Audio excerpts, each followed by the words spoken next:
Good morning. Welcome to Around the Globe on Aneke TV. First, the headlines.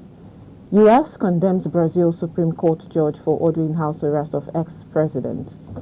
India calls Trump's tariff threat over Russian oil unjustified. Aneke warns political parties against premature campaigning. Some residents stranded as flood hits Lagos. I am Aneke. Now, the news in detail. The U.S. State Department has condemned the Brazilian Supreme Court order for the house arrest of former President Jair Bolsonaro, who is on trial over an alleged plot to overturn the results of the 2022 presidential election. Justice Alexandre de Moraes issued the order yesterday saying Bolsonaro had failed to comply with restrictions previously imposed on him by the court, including use of social media and cell phones. In response to the order, Bolsonaro's legal team denied breaching any restraining order and said they would appeal the ruling, according to Reuters news agency. In India has called the United States Donald Trump's threat of substantially higher tariffs over its purchase of oil from Russia unjustified and unreasonable. In a post on Truth Social, the U.S. president warned he would raise levies, saying India don't care how many people in Ukraine are being killed by the Russian war machine. India is currently among the largest buyers of Russian oil. It has become an important export market for Moscow after several European countries cut trade when Russia launched its full-scale invasion of Ukraine in 2022. We move to Israel. Israeli Prime Minister Benjamin Netanyahu has promised to update Israel's Gaza war plan a day before a UN Security Council meeting on the fate of hostages still held in the Palestinian territory. Addressing a cabinet meeting with the war well into its 22nd month, the Israeli leader told ministers that later in the week he would instruct the military on how to achieve the three war objectives he had set. Israeli broadcaster Channel 12 and the Jerusalem Post newspaper quoted officials in Netanyahu's office saying that the updated strategy would be to reoccupy all of Gaza, including areas in Gaza City where the military believes hostages are being held. The cabinet would meet today to endorse the plan. Now we move to Afghanistan. The World Food Programme says Afghanistan is seeing its sharpest ever surge of child malnutrition. The program added that it needed $539 million to help the country's most vulnerable families. Almost 10 million people, a quarter of Afghanistan's population, face acute food insecurity. 1 in 3 children is stunted. The World Food Programme said the rise in child malnutrition was linked to a drop in emergency food assistance over the past 2 years because of dwindling donor support. In April, the administration of U.S. President Donald Trump cut off food aid to Afghanistan, one of the world's poorest countries. The U.S. had been the largest funder of the World Food Programme, providing $4.5 billion of the $9.8 billion in donations last year. Food insecurity in Afghanistan is being worsened by mass returns from neighboring countries, which are deporting foreigners they say are living there illegally. Now in South Africa. A white South African farm worker, Andre de Wet, accused of killing 2 black women, says he was forced to feed their bodies to pigs, according to lawyers. Mr. de Wet is one of 3 men facing murder charges after Maria Magato, 45, and Lucia Ndolov, 34, were killed while allegedly looking for food on a farm near Polokwane in South Africa's northern Limpopo province last year. Their bodies were then alleged to have been given to pigs in an apparent attempt to dispose of the evidence. Mr. de Wet, 20, turned state witness when the trial started and says farm owner Zachariah Johannes Olivier shot and killed the 2 women. Now back home in Nigeria, the Independent National Electoral Commission (INEC) has cautioned political parties and candidates against engaging in premature electioneering activities ahead of the 2027 general elections, declaring that such actions are in clear violation of the Electoral Act. The Chief Press Secretary to the INEC chairman, Mr. Rotimi Oyekomi, told newsmen that the Commission has not yet released the official timetable or schedule of activities for the 2027 polls. Mr. Oyekomi's caution came amid growing public concern over the rising presence of political posters, subtle endorsements, and escalating verbal exchanges among political figures. signs many observers interpret as early signs of campaign activity. To infrastructure, some residents of Enugu have commended Governor Peter Mbah for the ongoing rehabilitation of roads and improvements in infrastructure in the area. The people who spoke with our correspondent, Gerald Odo, noted that the projects were already boosting economic activities in the area and improving ease of movement for residents and businesses alike.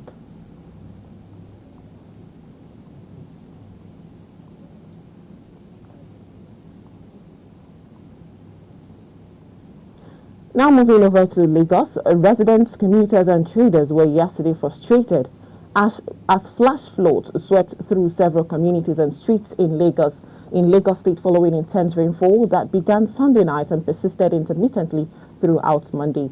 The downpour, which started around midnight, led to severe flooding on both the island and mainland, crippling trade and economic activities across Nigeria's commercial hub. Many residents took to social media to cry for help, sharing images and videos of submerged homes, vehicles and streets.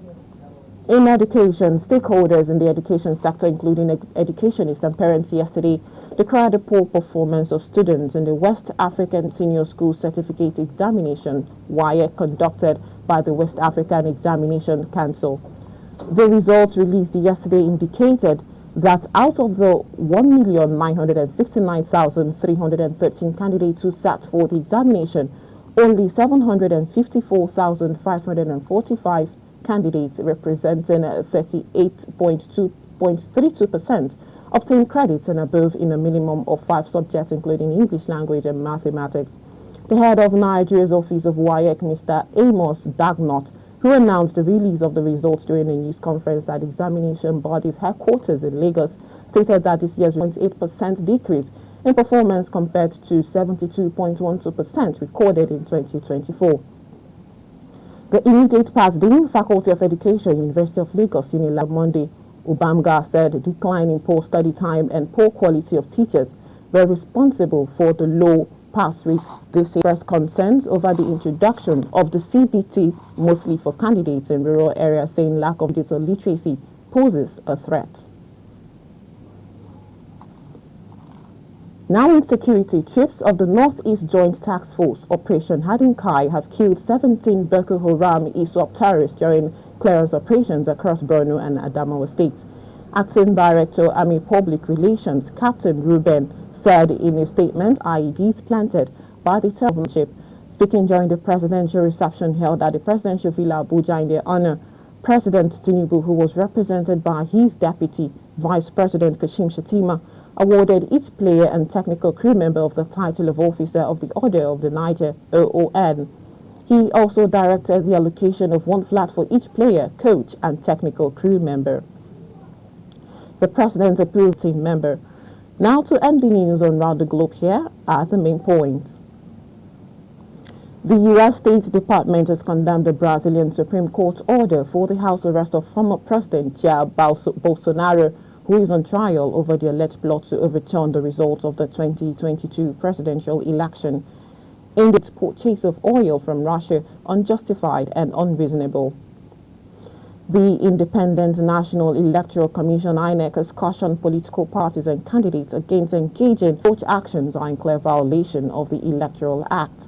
And we also told you that some residents, commuters and traders were yesterday frustrated as flash floods swept through persisted intermittent.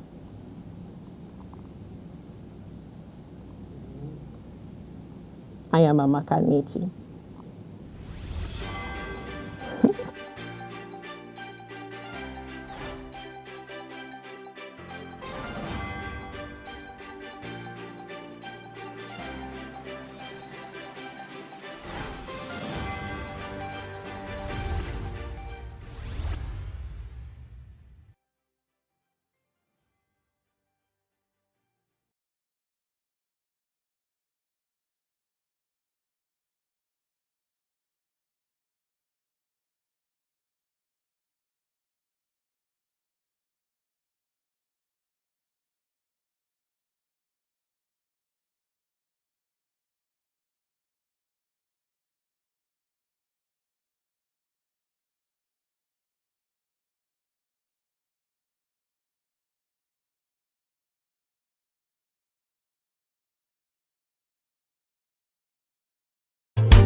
There are two types of kola nut produced in Nigeria: kola nitida, otherwise called gworo, and wadibo kola is of local origin and occupies an important position in social, religious, and sacred ceremonies in Igbo society.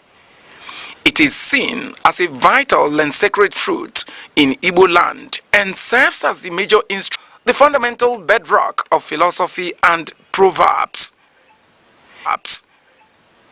It is a symbol of welcome, unity, and it is regarded as dump kola nut and thrown away. Kola nut with 4 cotyledons represents the 4 Igbo market days: Eke, Orie, Afo, and Nkwo. If kola nut contains more than 6 cotyledons, it signifies blessings and wealth, and it is celebrated. There is also another type of Igbo kola nut called Ojugo, which is referred to as the king of Igbo kola. The reproductive organ of the kola nut is referred to as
of the oja, the traditional Igbo flute, and okeke drum echoing through the air.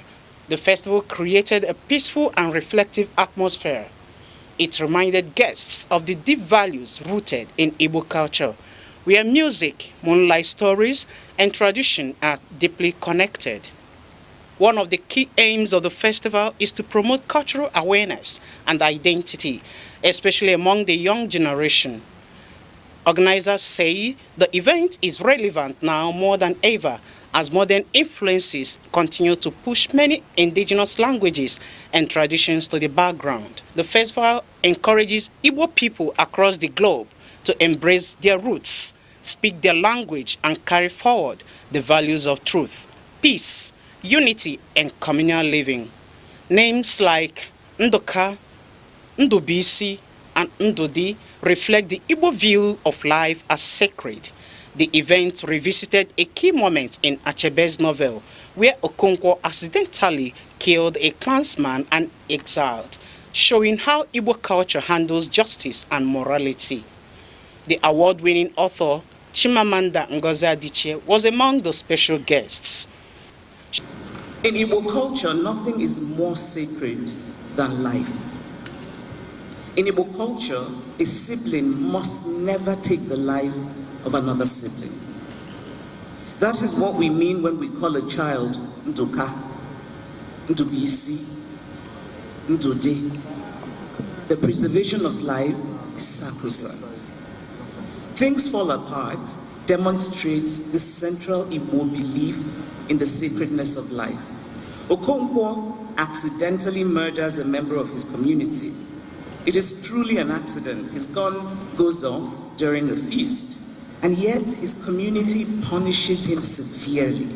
His home is destroyed and burnt, and he's banished for years. And this was an accident. Now imagine the severity of the punishment for murder in Igbo culture.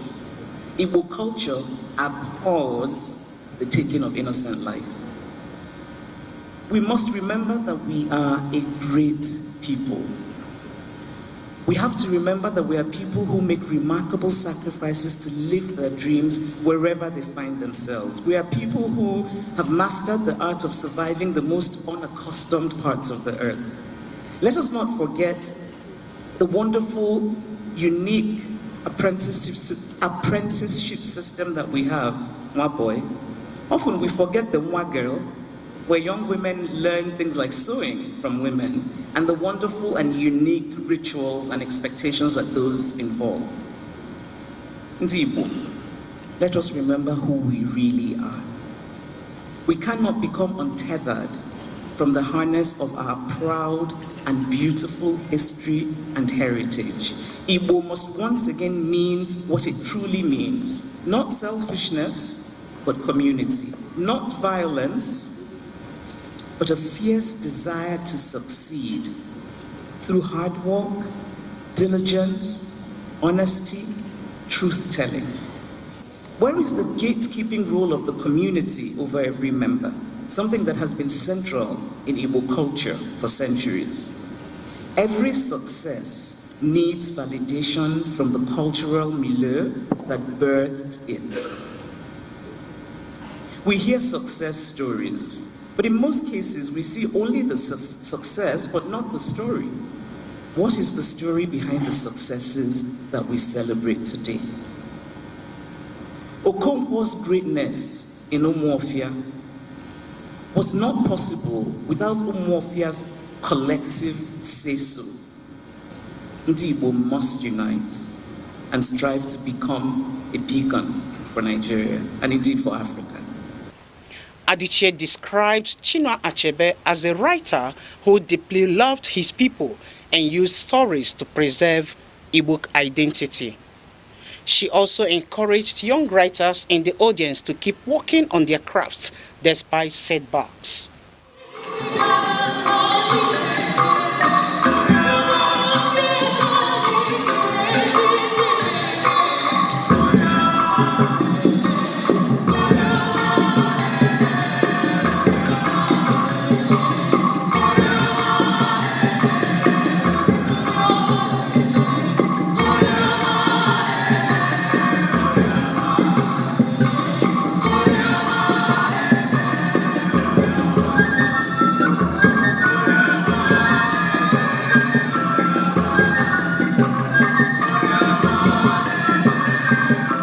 Chiwendo Ifeanwankwo, Aneke TV.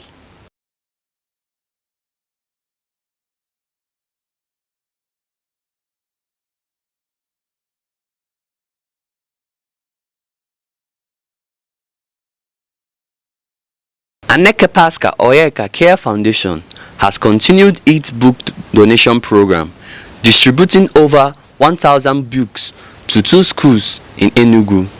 The initiative aimed at supporting children from less privileged backgrounds was designed to encourage academic focus and instill hope for a brighter future. The latest beneficiaries of the program are Community Primary School, Ohoona, Oboka, Nkanu East Local Government Area, and Station Primary School, Abani, in Nkanu West Local Government Area, which received no fewer than 1,000 exercise books. Led by Obinna Obu, program officer of the foundation, the team was warmly received by the school's management, teachers, and pupils. Each pupil at Community Primary School, Ohoona, Oboaka, Nkanu East Local Government Area received 3 free exercise books. The atmosphere was filled with joy as grateful teachers offered heartfelt prayers and words of appreciation for the foundation's benevolent act. Donating the exercise books on behalf of the foundation, the program officer Obinna Obu explained that the gesture was to encourage the pupils to show more interest in education and to read their books. Obu said that the intervention became necessary to help them achieve their dreams. There are many people who are willing to go to school, but because of lack of support, they have been discouraged to continue with their educations, largely due to their family background, lack of finance to continue with their studies. So this foundation discovered from onset that the only way to help man is to help introduce him to education. That's why we came up with this project, to see how we can reach out to these indigent pupils at the local areas to enable them to realize their dream in life through education. Mrs. Jacinta Aneke Wodo, who represented the head teacher at Ohoona Community Primary School, Uboka, expressed joy at the gesture and thanked Aneke Pasca Oyeka Care Foundation for choosing their school for the donation. I'm so excited for what happened today. Through this, I believe that our pupils will try and put more effort in their study. In like manner, the head teacher, Station Primary School, Abani, Mr. Kinsley Animba, expressed joy for the donation and prayed that God replenished the donor. I feel very glad, I feel very happy, I'm excited because what I saw here today, honestly I cannot say I'm not expecting it, but it just came sudden, but it's very, very good, so I'm impressed. The head boy of Ohoona Community Primary School, Uboka Olebube Ede, thanked Aneke Pasca Oyeka Care Foundation for the books and urged him to keep up, while that of Station Primary School, Abani, Chimbusom Mavera Oyenechi said that she felt elated that new exercise books were given to them free and promised to study hard to justify the gifts. I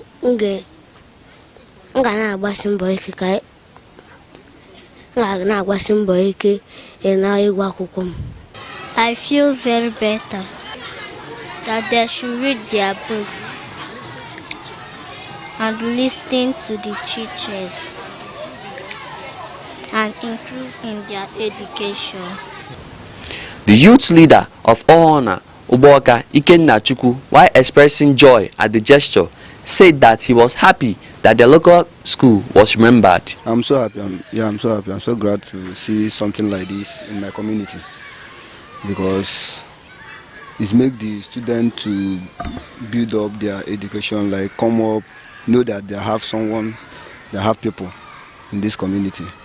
Seeing Aneke Pasca Care Foundation today in my community, I was very happy. When I hear something like that, I was very happy.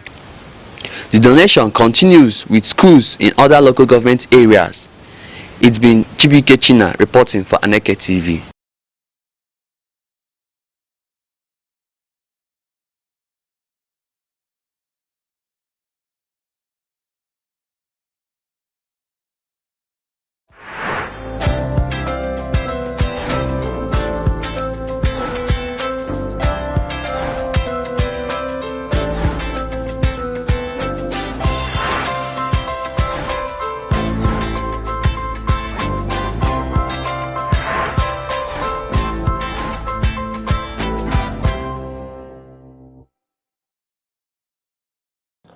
Good morning, Enugu, and a beautiful morning to you wherever you are watching us from. You're tuned in to your feel-good start to the day, and that's a sunrise on Aneke TV. I'm Amaka Neji, and as always, it's a pleasure to be in your home, your car, or wherever you are vibing from this morning. The sun is shining, the smiling, the air is fresh.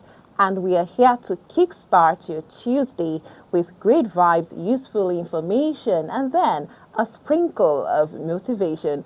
So moving on, we're starting with the quote for today, and our quote says, let's set the tone for today with, a little quote. So let's go. It says, start where you are, use what you have, do what you can. I'll take that again.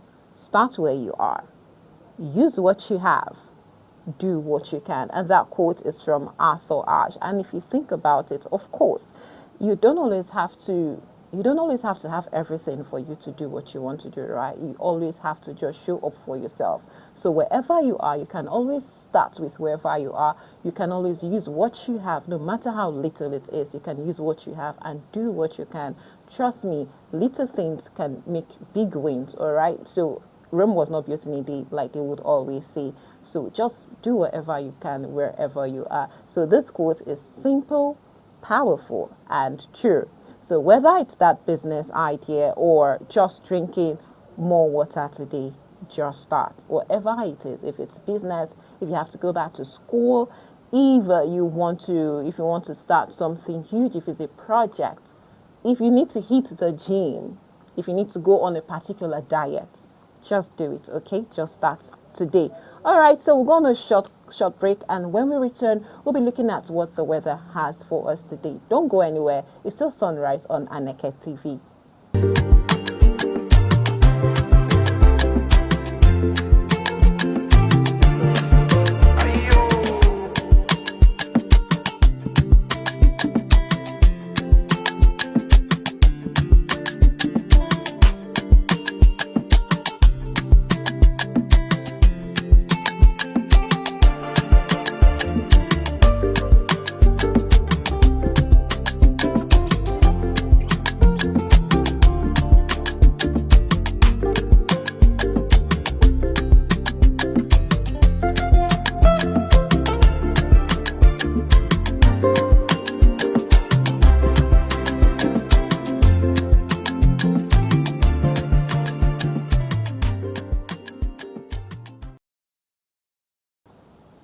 You're still watching Sunrise on Aneke TV, and now let's take a quick look at the weather forecast across some key southeastern cities so you can step out prepared and stay ahead of the sky. So moving to Enugu, that's the coal city. We're waking up to partly cloudy skies this morning with sunshine breaking through by midday. So expect highs of 31 degrees Celsius and a low chance of scattered evening showers. Don't forget your sunglasses, but keep that umbrella handy just in case anything can happen. Oka, okay, we'll move over to Oka, and Oka stays warm and humid throughout the day with intervals of clouds and sunshine. Temperatures will hover around 30 degrees Celsius with a light breeze to ease the afternoon heat. Slight showers may roll in late evening. And heading to Owerri, it's a mix of sun and clouds in Owerri today, but keep an eye out. Brief rain showers are expected in the afternoon. Highs will reach 29 degrees Celsius, and it's a cool and comfy day for most outdoor activities. And finally, we move over to Umuahia. So Umuahia sees a cloudy start, turning into light rain by mid-afternoon. Temperatures will stay moderate at 28 degrees Celsius, with mild winds sweeping through. A great day to keep lands light and local. All right, so and that's your regional weather update right here in the southeast. So no matter what the skies bring, keep shining, stay safe, stay dry, and stay tuned. Still on Aneke TV. We'll be right back. Welcome to Aneke TV, the heartbeat of culture, truth, and innovation. From breaking news to inspiring documentaries, from grassroots traditions, mysteries of life to global perspectives.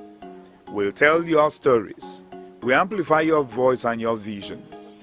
With every screen we light up, we connect, inform, and empower.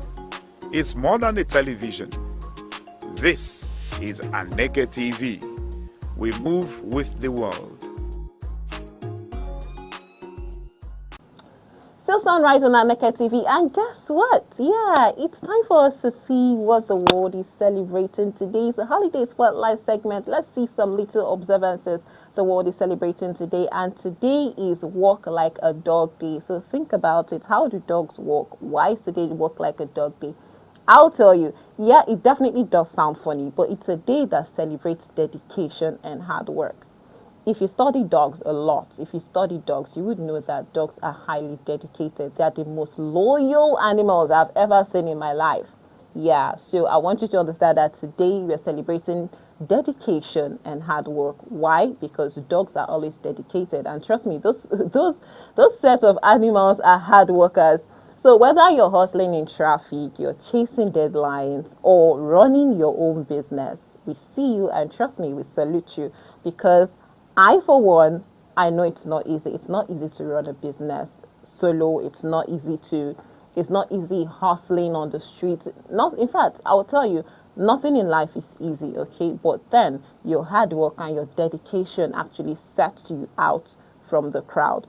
So, but then you need to balance it out. But hard work should still leave room for joy, rest, and small wins. Like they would always say, you work hard and you play hard, all right? Yeah, so always find time to rest, all right? So when you're healthy, you can still work as much as you can. So work hard, you play hard. And that's all we have for you on the World Celebrations today. We'll go on another short break. I will come back to, let's just have a little chit chat on our Tuesday topic for today. And today's topic, we'll be talking about choosing the right friends for your journey. Don't go anywhere. We'll be right back. Zenzile Miriam Makeba, nicknamed Mama Africa. She was a South African singer, songwriter, actress, and civil rights. Born March 4, 1932 in Johannesburg to Swazi and Xhosa parents, was associated with various musical genres such as Afro-pop, jazz, and music world. Makeba's career flourished in the United States, and she released several albums and songs, her most popular being Pata Pata 1967. Along with Belafonte, she received a Grammy Award for Best Folk Recording for their 1965 album, An Evening with Belafonte Makeba. Makeba was among the first African musicians to receive worldwide recognition. Despite her cosmopolitan background, she was frequently viewed by Western audiences as an embodiment of Africa. She was also seen as a style icon in both South Africa and the West. On 9 November 2008, Makeba fell ill during a concert in Castle Volturno near Caserta. She suffered a heart attack after singing her hit song Pata Pata and was taken to the Pinter Grand Clinic, where doctors were unable to revive her. She was 76. And still Sunrise on Aneke TV. Guess what is my favorite part of the show? This morning we'll be touching a topic that matters deeply. Very, very deep. Yeah, I know you're guessing right now. Okay, so friendship and destiny. Think about it. That's a topic we're just going to touch it a little bit. Friendship and destiny. Who you surround yourself with can either push you forward or pull you down. So who are your friends? Who are your circle of friends? They would always tell you the people you surround yourself with is actually who people actually think you are. So who are your friends? Are your friends people who bring out the best in you, or they bring out the worst in you? So that's actually a question I'm leaving for you to answer. So your friends should be like fuel and not fire extinguishers. Some people's destiny, some people's lives, some people's goals have all gone down the drain because of their circle of friends.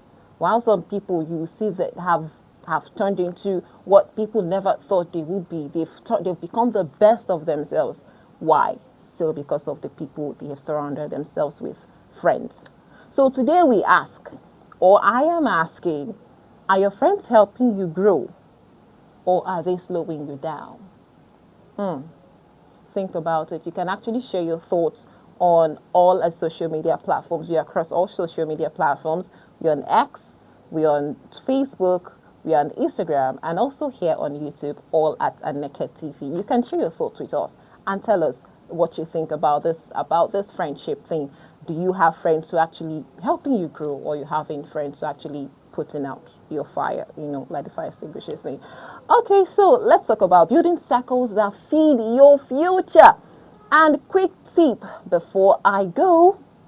One thing you should know is that in life you should set micro goals, and those micro goals you should start to set them today. So instead of I will finish everything, try I will complete one task by noon. Small wins, big momentum. And just like that, we are wrapping things up on this beautiful Tuesday morning. Thank you for spending your morning with us. Remember, your energy is your currency. Spend it wisely today. We'll see you tomorrow, same time, same place. And coming up next is the newspaper review segment. Stay bright, stay bold, and stay beautiful from all of us at Sunrise on Aneke TV. I am Aneke. Bye for now.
There are two types of kola nut produced in Nigeria: kola nitida, otherwise called goro, and widely eaten in northern part of Nigeria.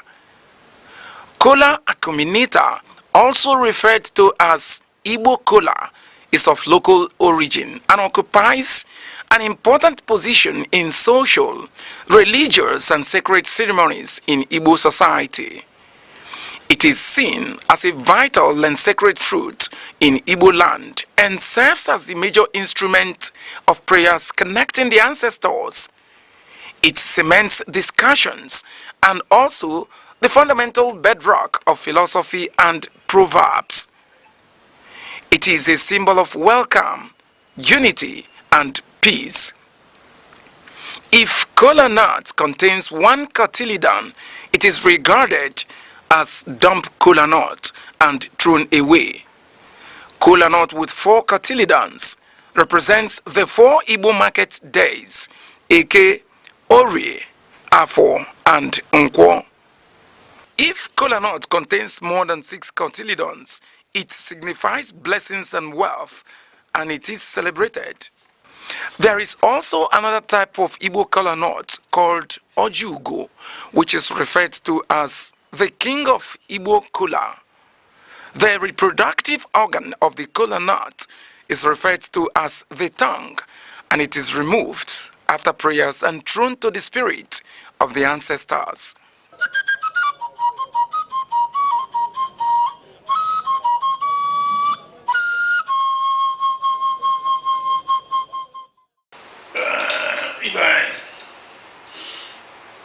Ekele m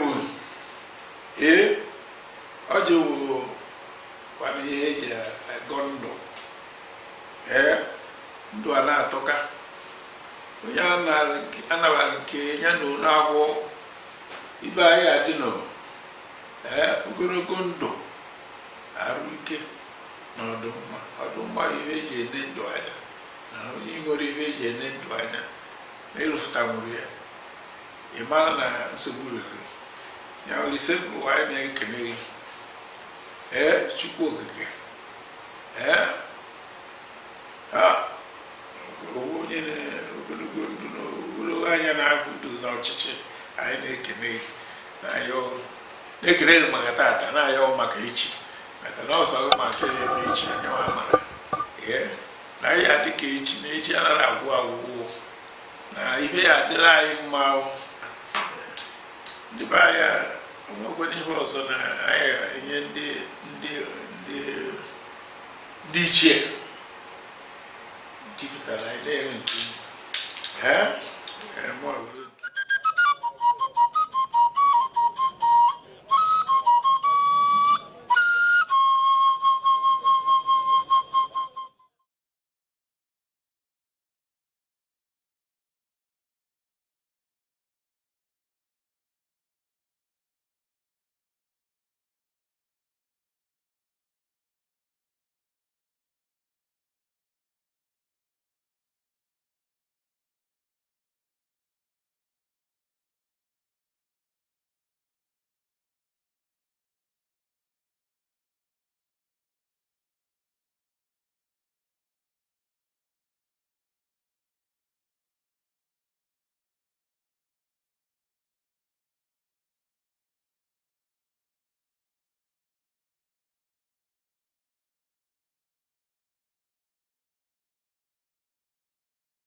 Let's see what's making front page news today on...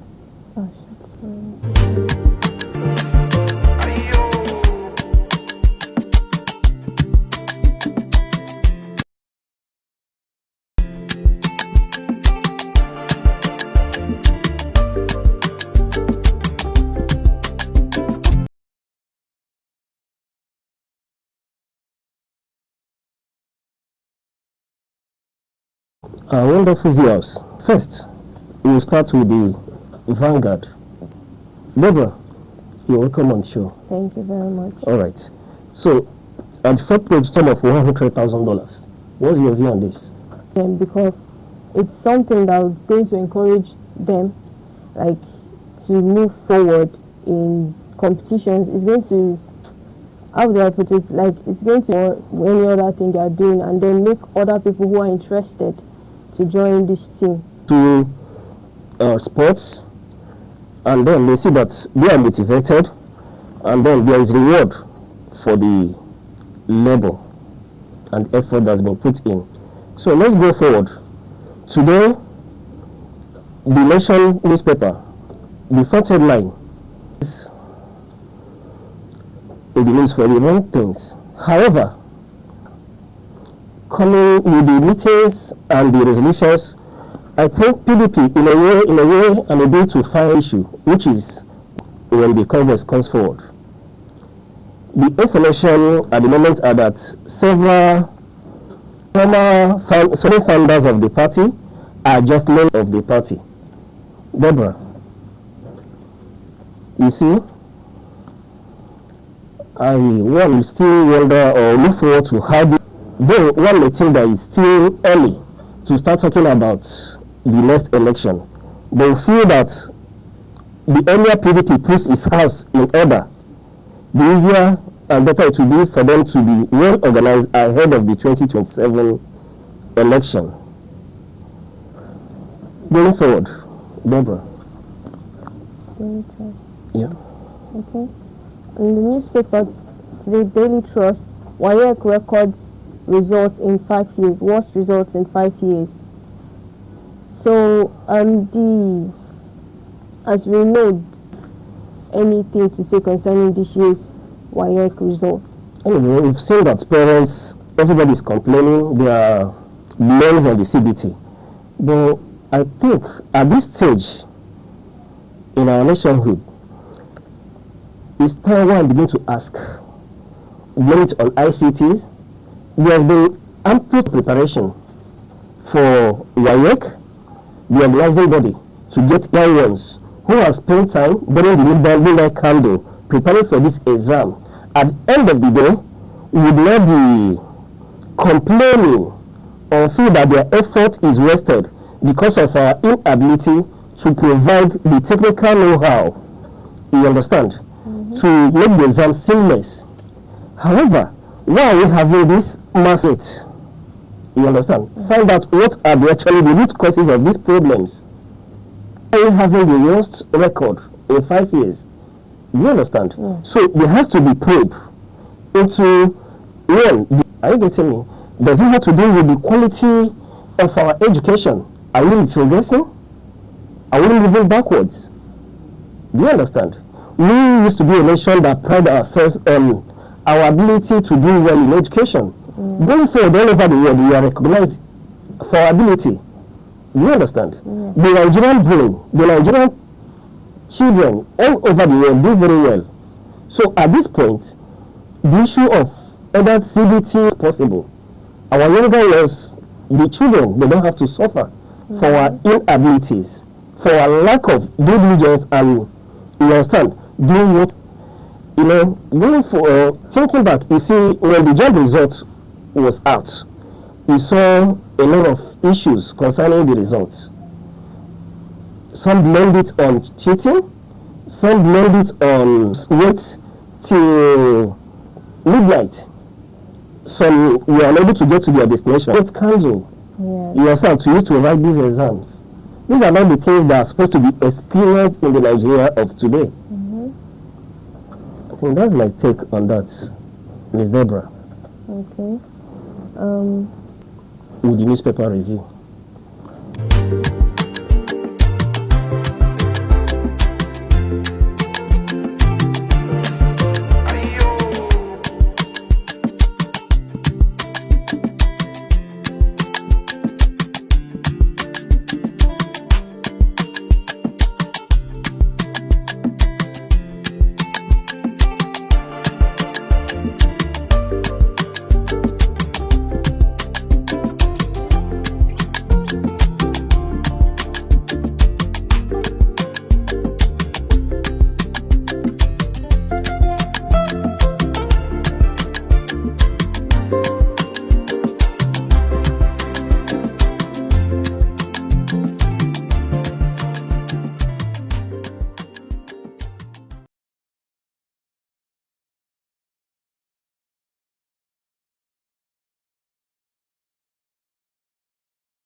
There are two types of kola nut produced in Nigeria: kola nitida, otherwise called gworo, and widely eaten in northern part of Nigeria.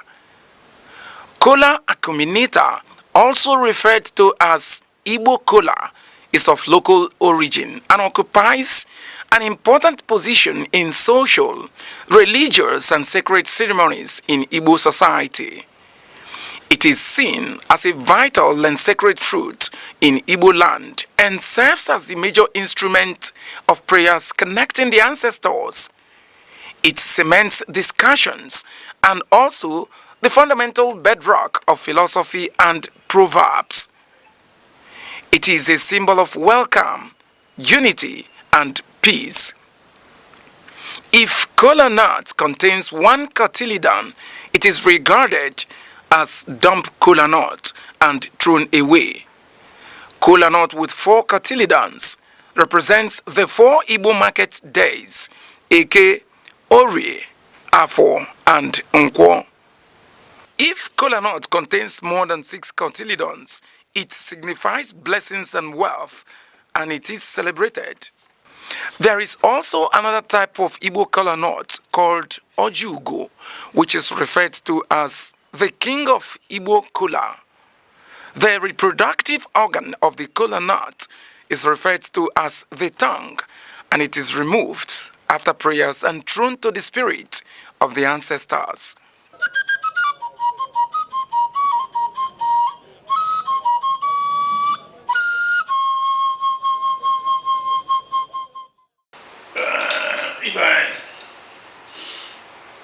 Ekele m ọjị wụ kwana ihe eji agọ ndụ ndụ a na-atọka onye anabara nke ya na ụlọ agwọ ibe anyị adị nọ ogologo ndụ arụ ike na ọdụmma ihe eji ene ndụ anya na onye nwere ihe eji ene ndụ anya na ịrụfụta nwere ya ịmara na nsogbu rere ya olise bụ anyị na-ekene gị Chukwu okike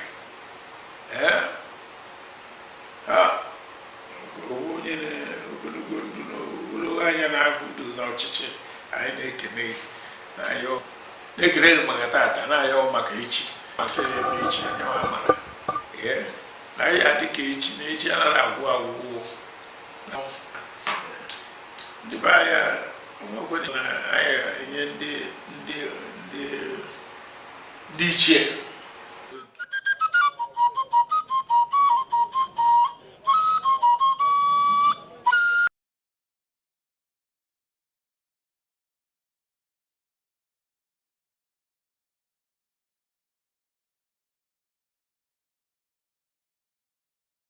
Welcome back with our sports segment.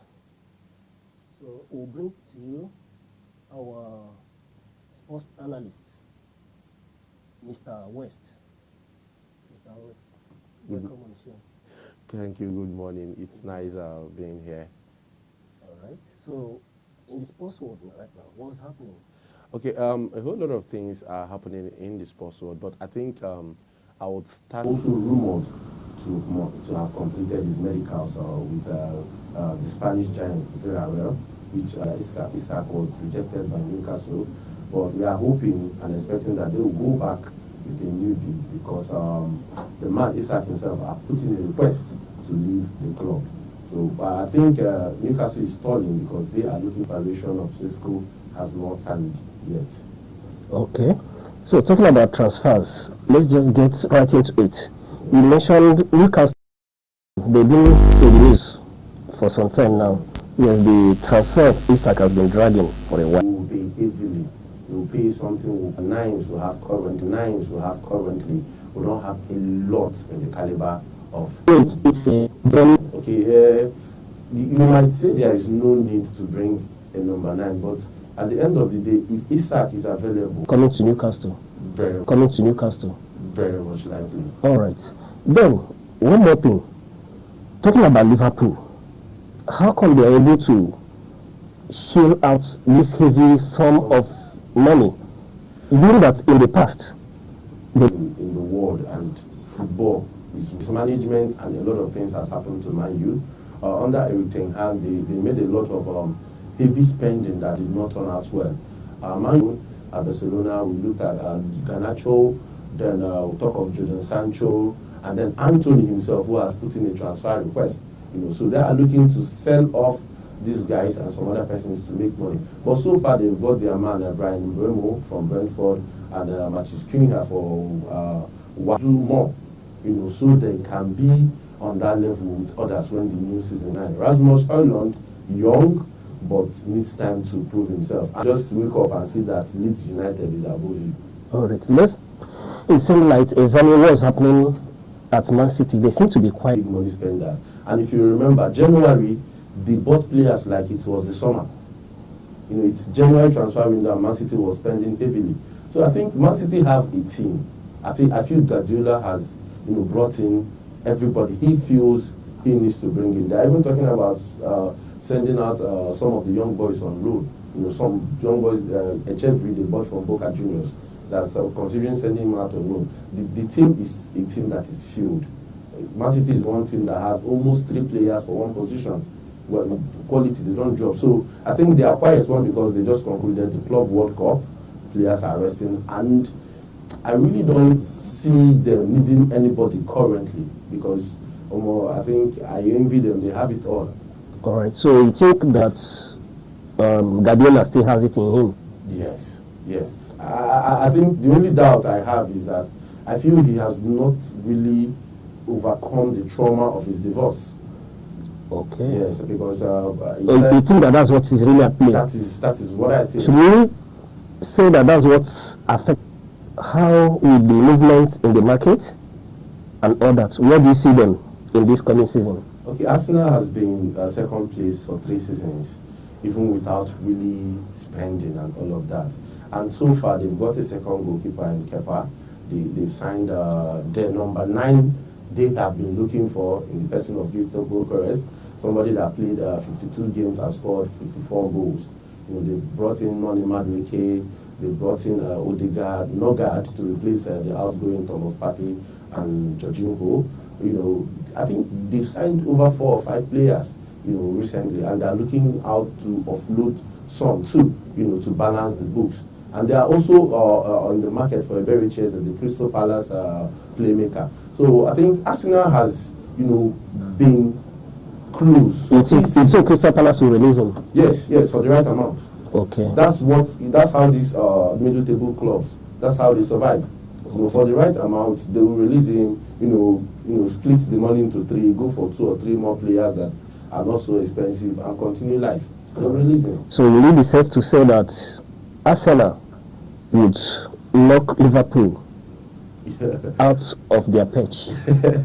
We are looking at, I think the competition now is between 4 people. The way I'm looking at the signing, we have Man City, who is there. We have Chelsea. People are not looking at Chelsea, but I am seeing Chelsea. Chelsea, with the kind of signing they are making, they are not just signing for the coming season. They are signing for 5 seasons to come. They want to be relevant, even at that point. So Chelsea will give everybody a run for their money. You see what they did in the Club World Cup. Nobody expected them to trash PSG the way they did.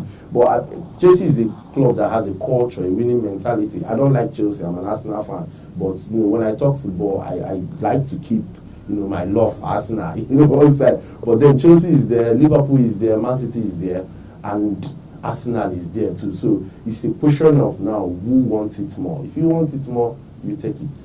But for you, if you are to pick one team for the Premier League title, I'll pick Arsenal any day. Because it's your team? Yes, because it's my team. And you feel the money Liverpool has spent, and with Guardiola coming back to himself? We will beat these people any day, any time. All right. With that, let's take a look at what's happening in the Italian league, especially with the transfer of this guy, Ademola Lookman.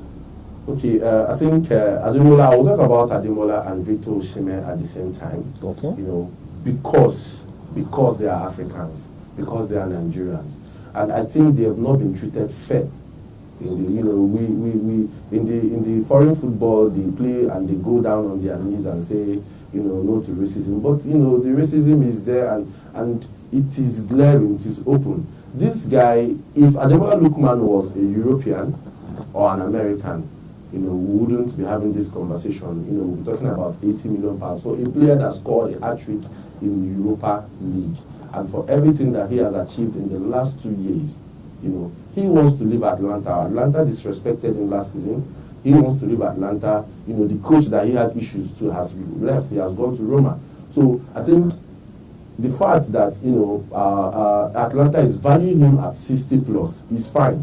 But Inter Milan is coming with 45, which is below expectation for me. Inter Milan should do better. But Inter Milan too is not a club that knows how to spend like Liverpool of the past and Arsenal of the past. They are people that go for low budget players and do what they can with them. So, but I think he has submitted his transfer request, but the Atlanta president has come out to say we have conditions, around letting you go, and if those conditions are not met, there won't be business. And he is saying that he will not take anything less than 60 million for Ademola Lookman. That's his valuation. So, do you blame that? We are there to make money as well. Yes, and he's in the contract. He's not saying anything outside the contract. Yes. So, what do you hold this or look at as the cause of these issues with, let's say, black players or Nigerian players in Italy? I feel... Is it the contract they signed, or they don't have the agents? Yes, I think I will agree with you on the agent part, because this whole saga, even for Victor Osimhen, started with his agent last season. Victor Osimhen would have moved if not for his agent. His agent compromised. I think he started by letting the agents go and cutting off ties with the agency. Okay, let's, for example, Victor Gyökeres. If you follow the signing of Victor Gyökeres, do you know that Victor Gyökeres' agent took a 10%, like he let go of his money, 10% of his money, just to make sure Victor gets his club and plays for his dream club. But our African brothers, do their agents want to represent them like this? No, they just want to make their money off these guys. However their career pans out is not really their concern. What I understand is that Atlanta wants to keep Ademola. They are not trying to frustrate the guy. They want to keep him, but he wants to go. For very obvious reasons, he wants to go. He didn't even turn up for training today. He has submitted his transfer request and he's saying, I want to go. Please find solutions and let me go. So it's a question of now the respect they have for him. They can make it work. But then when it's African players, I believe the decision is always different. But we'll see how it goes. All right. You talked about Osimhen. Why do you think that, let's say, the Premier League players, the top clubs, didn't come for him? Because looking at his impact in the game, what he did at Galatasaray last season, where would expect the likes of Chelsea, the likes of Arsenal, Liverpool, or even from Spain, or Man U even. So what really happens? Okay, I can't say for certain what happened, but like I said, I think the story is always different when it's a black man involved. He had that issue with Finidi George in the national team, then plus prior to what happened with Napoli and all of that. So I think what happened with Osimhen is this: when you come from this side, they don't really count things for you. For a player like him that has the number of goals and the ability to play the way he does, it is only natural that these guys come for him. But Chelsea came with something below, something they wouldn't even give Liam Delap of Ipswich Town, who did not get up to 20 goals last season. Something they didn't give to Joao Pedro, they brought from Brighton. So you come to an African best with over 40 goals in the season, and you are telling him to lower his money. How much is he asking for? You are telling him to lower his money and all of that. He said, "Oh, guy, I'm not asking for an increase. I just want to be paid what I'm earning already, and which is not even up to £300 per week. How much does Casemiro earn in Man U? How much does this guys earn, and they don't even contribute the way he does. So I think it's a question of respecting African players. These guys don't really respect our players like that, so they don't feel they are worth the money. But I like the fact that he stood his ground and did not back out. But I heard some analysts attribute that to attitude of the player. Attitude of Victor Osimhen. Yes. I think until the issue with Finidi. Some said he's uncontrollable, that he is really difficult for the coaching staffs to control. Galatasaray did not complain. Yes. And he had a standing ovation when he returned. Victor Osimhen doesn't have an attitude problem. I don't know him personally, but he doesn't have an attitude problem. I've seen this guy play, especially when he plays for Nigeria. I think he's one person who wears the Nigerian badge like saying that Papa get the country. He ran so much in the AFCON Nations Cup that they had to test him for drug. He was running while he was on the ball. He was running off the ball. You don't know a player who wants to work for the team when he has the ball on his feet. You know a player who wants to work for the team when the ball is not on his feet. Which means as a number 9, you could just stay in the box of your opponent. But no, Victor Osimhen joins the team to defend when we are defending, when we don't have the ball. When we have the ball, you still see him running. Because how do you explain it? Whenever you make a cross, your number 9 is there to respond.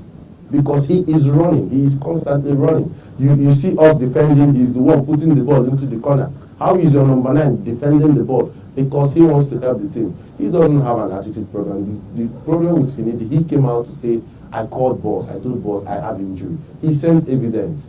This is why I can't join the team. That it pains him, but please.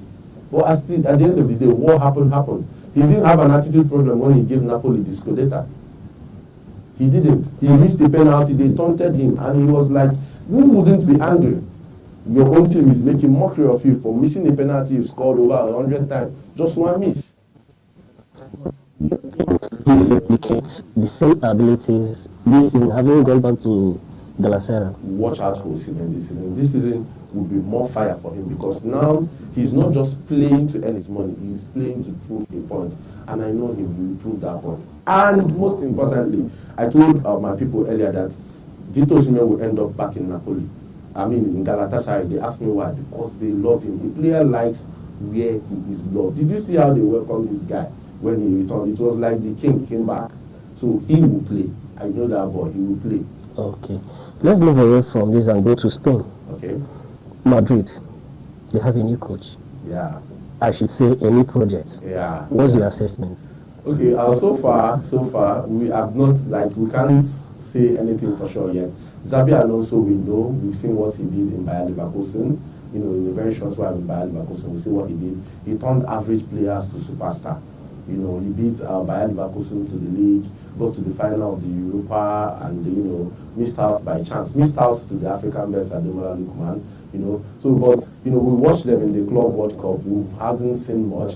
But then I think around that period, Bellingham came out to say that they are learning to play the style of Xabi Alonso. That is a bit difficult for them still. That most of them still, play like it's Carlo Ancelotti that is still in charge. So I think new things take time, and I hope it doesn't take a lot of time because Barcelona is running hot. Understand? So, but then Xabi Alonso is new and a new project, and he's a young coach, new innovation. All this Mikel Arteta, Enzo Maresca, Pep Guardiola kind of play. So, but it will take Madrid, who is used to staying and playing you on the counter time, but they will adjust and we'll see a good Madrid. You're saying that this coming season, we don't expect them at the apex? I'm not expecting too much from them because sometimes new coach and new style can be very funny. But if they still live up to it because they are Madrid star, then we'll say that. I'm interested again in Rodrigo. What's the situation?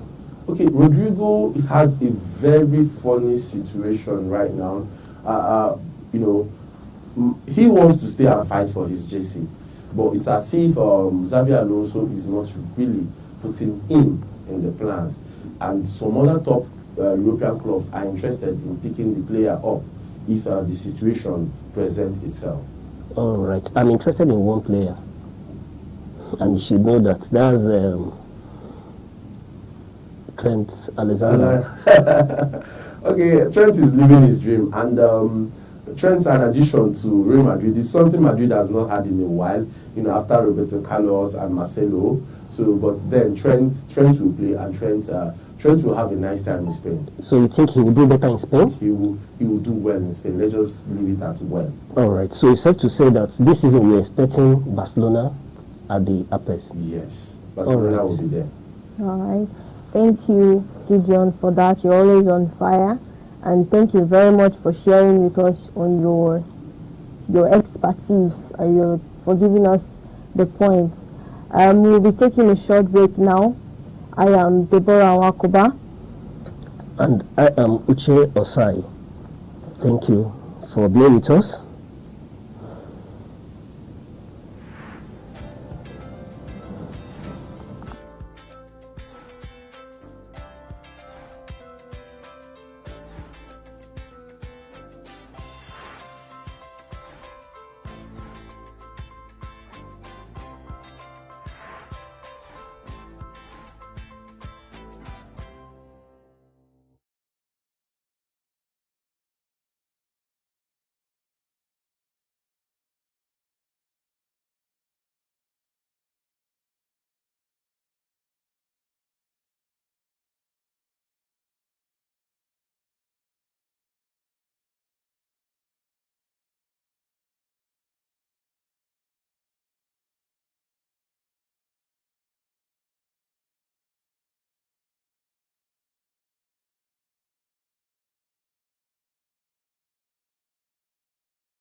The red cap is a powerful symbol of authority, tradition, and chieftaincy. It signifies leadership, cultural identity, and a connection to the ancestors. The red cap is primarily worn by men who hold traditional titles such as Nze, Ozo, Ichie, Chief, Onyish. The number of eagle feathers on the cap can denote the wearer's status within the chieftaincy system. The red cap comes in different shapes, and each shape represents a particular hierarchy in the traditional institution in Igbo land.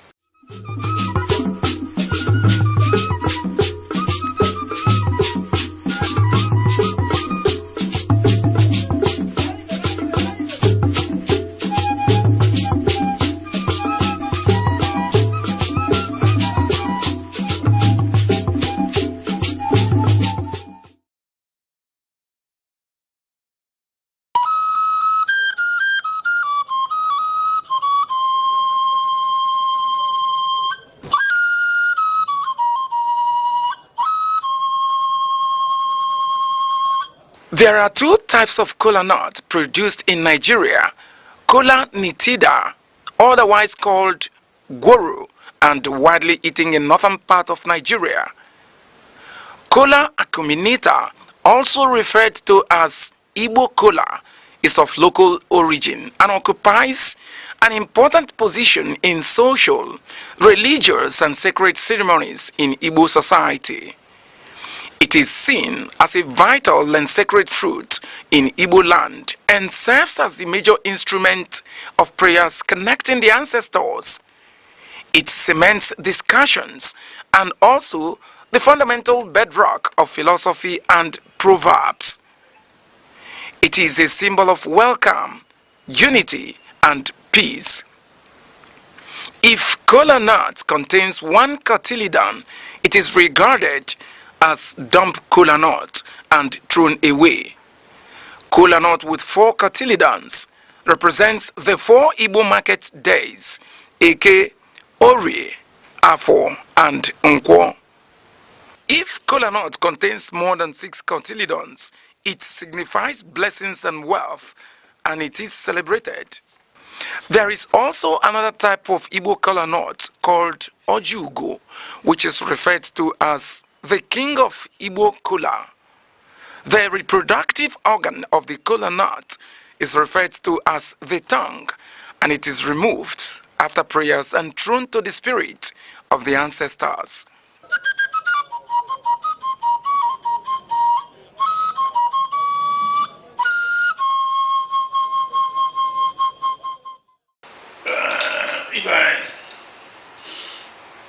Ekele m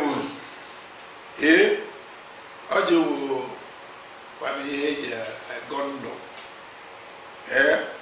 ndụ a na-atọka onye anabara nke ya na ụlọ agwọ ibe anyị adị nọ ogologo ndụ arụ ike na ọdụmma ihe eji ene ndụ anya na onye nwere ihe eji ene ndụ anya na ịrụfụta nwụrụ ya ịmara na nsogbu riri ya olise bụ anyị na-ekele Chukwu okike onye ogologo ndụ na ogologo anya na-ahụ udo na ọchịchị anyị na-ekele na-ekele maka tata na-ayọ maka echi maka na ọsọ maka eme echi anya mara na ya dịka echi na echi anaghị agwụ agwụgwụ na ihe ya adịla anyị mma ndị be anya onwekwara ihe ọzọ na anyị enye ndị ichie jupụtara anyị na-ere nke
afternoon, Nigeria. Welcome to another edition of The Arena on Aneke TV, a place where we dissect the happenings in Nigeria.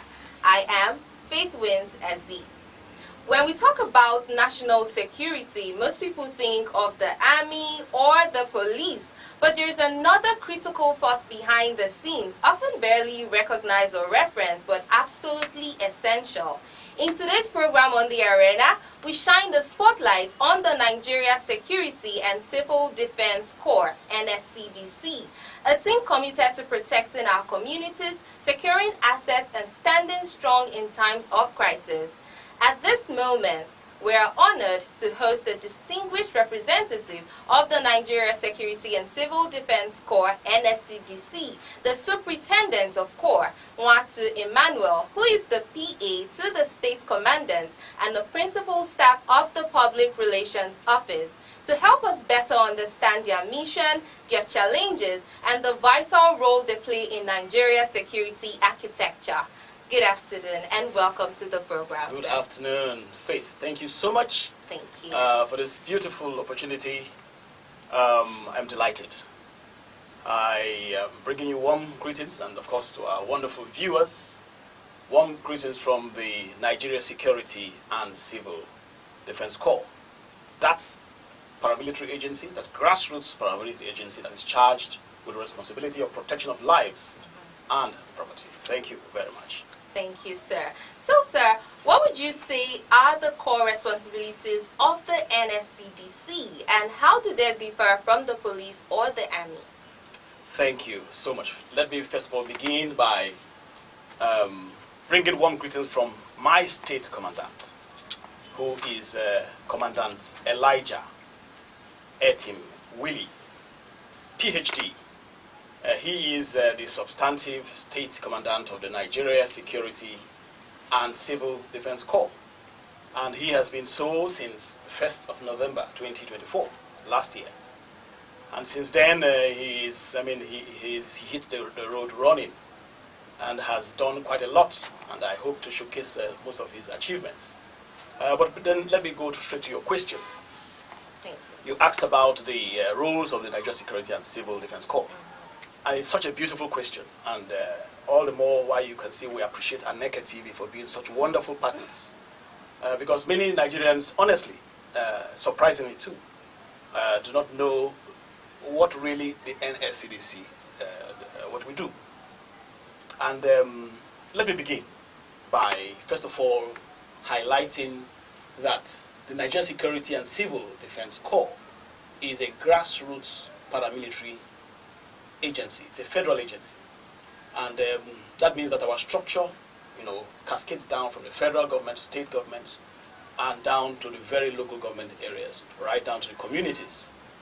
We have state commands in all the states of the federation, and of course we have area commanders and divisional officers. So you can understand when I say that we are a grassroots paramilitary agency.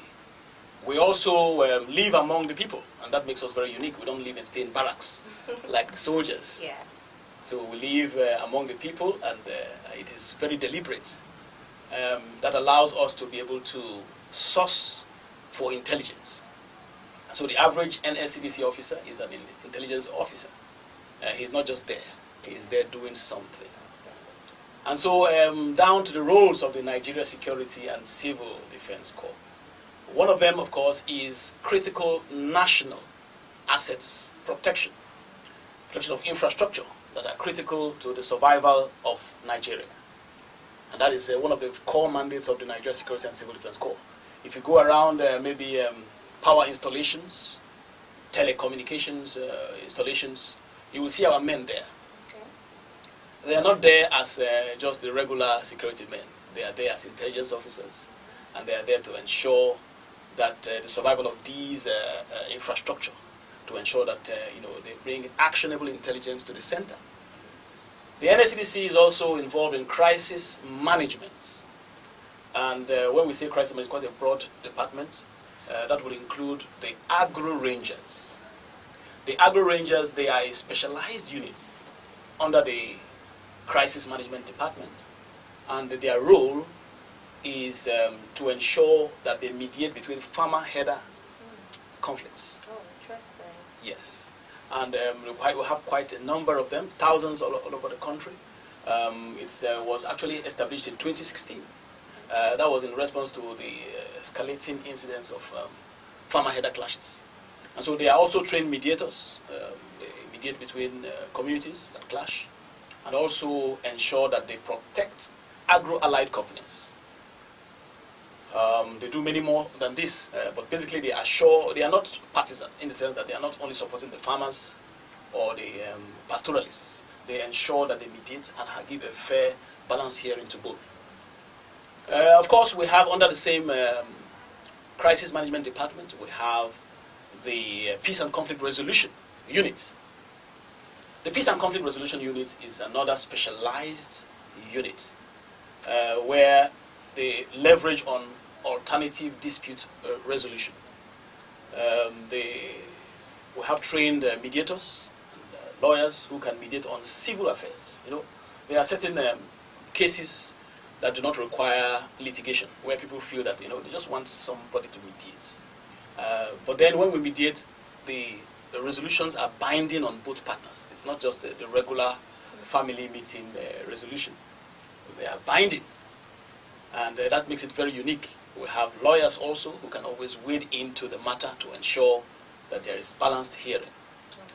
Of course, we also have the counterterrorism, which is also under the crisis management. We also have the disaster management unit.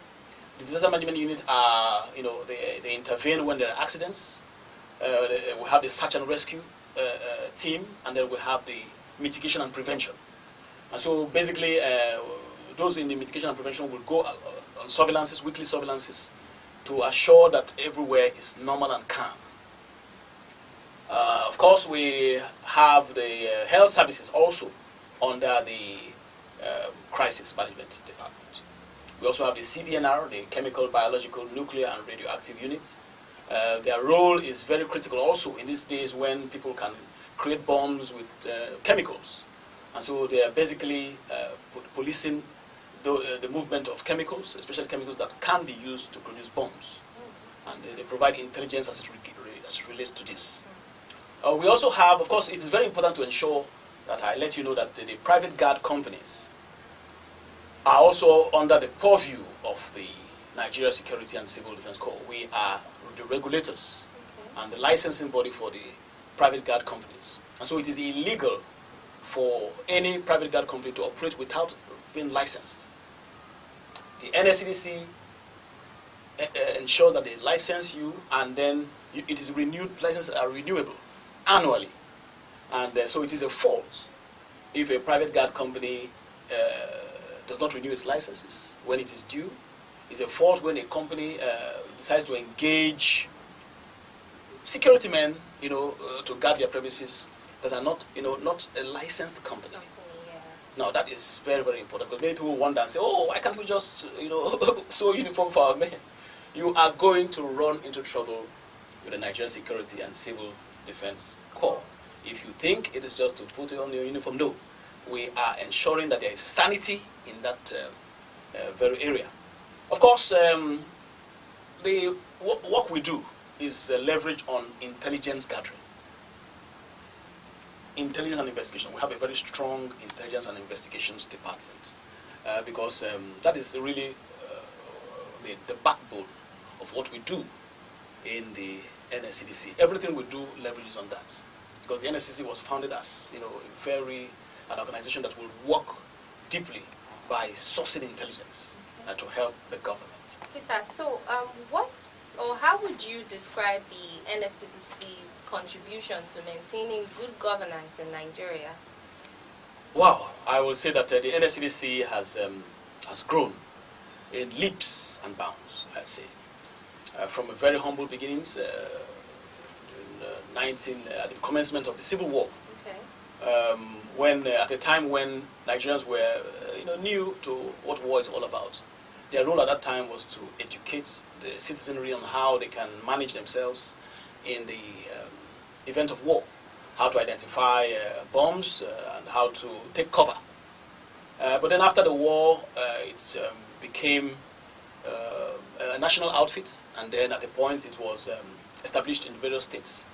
And then luckily in 2003, we all know that the NSCDC Act of 2003 was passed, and it became a statutory legal organization, security agency in Nigeria. And today, one of the foremost internal security agencies in the country.